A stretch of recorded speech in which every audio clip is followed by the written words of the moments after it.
or just for you to be able to build or repair the relationship because they are very, very important.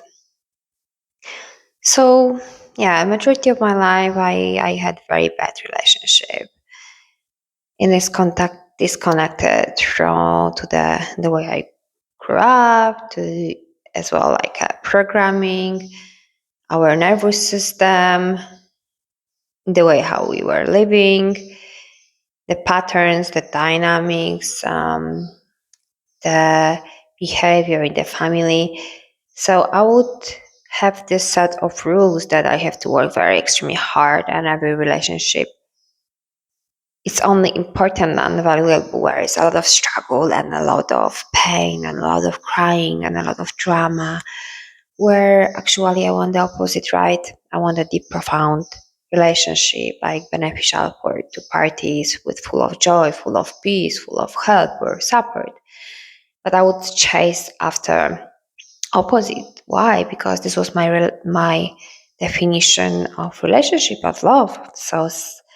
And when I started to work on clearing my programs and beliefs that I invite you to do, to write your definition about relationship, friendship, love, and then next to the one that are limited, negative, write those positive. So next time you will meet a certain kind of behavior that was normal in the past, that person would ignore you, or there will be no reciprocation or no balance, then you know it's time to walk away.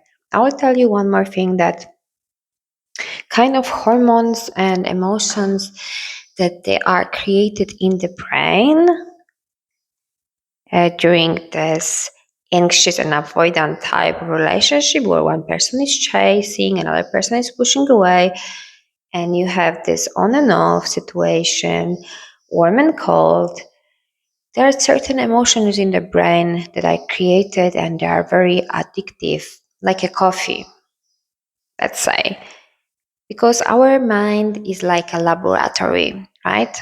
So that's why how to do it in a easy way, I would say, easy not easy, is to connect and to work with your inner child.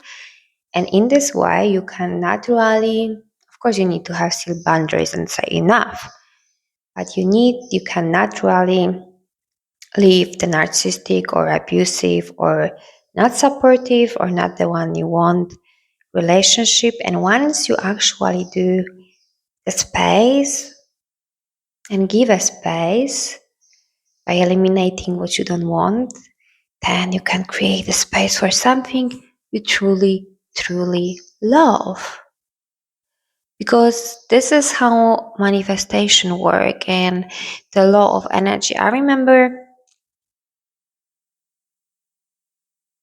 I was in a group of people, or I would have regular meeting, working on project with a person that I felt inside that was not super aligned, that I was not enjoying, but I was not brave enough to, at that point, to withdraw myself or to say simply no.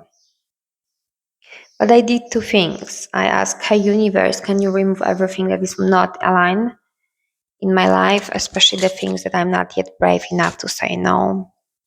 Next day, I was removed from a group of friends that I never felt aligned. And the same day, I remember some post and I gained like 10 new people to talk to, to meet to. And because I created place for something that is more aligned, more like me. So I attracted people like me. And that's why it's very important not to put mask, to be yourself. It's the best filter. It's the best filter because, yeah, it will naturally push away not your humans and, attract people who likes you for being you, for being just yourself. And then there was another person, and I just say, I remove myself from these meetings. I say, I don't want to continue. And exactly the same day, or even 1 hour later, another person that I felt more aligned with asked if we can schedule a meeting. So it's really, really important to clean space from not aligned people, because otherwise You cannot have space to align people. The same with project. And if you date someone, you feel inside, hey, this is not what I want. This is not right, or anything like that. You are not giving yourself space or opportunity to be with your true love. So this is very important to consider about new relationship and how to manage them.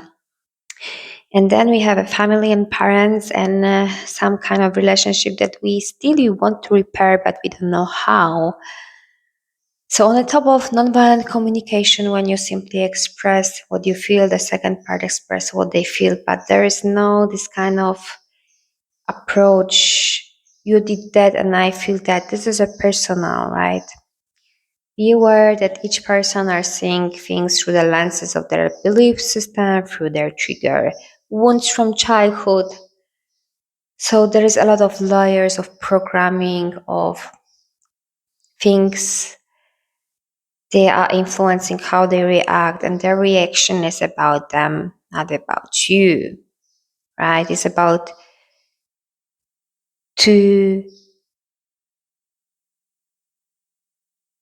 you have a right, and you have a right to have a right, but other person has their right. There is no one ultimate big right.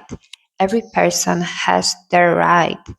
They see the universe through lenses or through their perspective, through their programming, through their limiting beliefs, through their patterns, through their childhood, through their past life experiences, through their ancestors' life experiences, what they have in the DNA.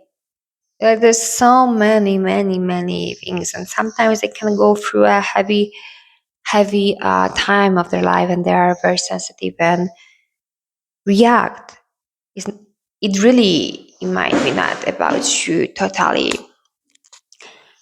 And when you want to repair this relationship, is about everything starts with forgiveness and self-love to yourself.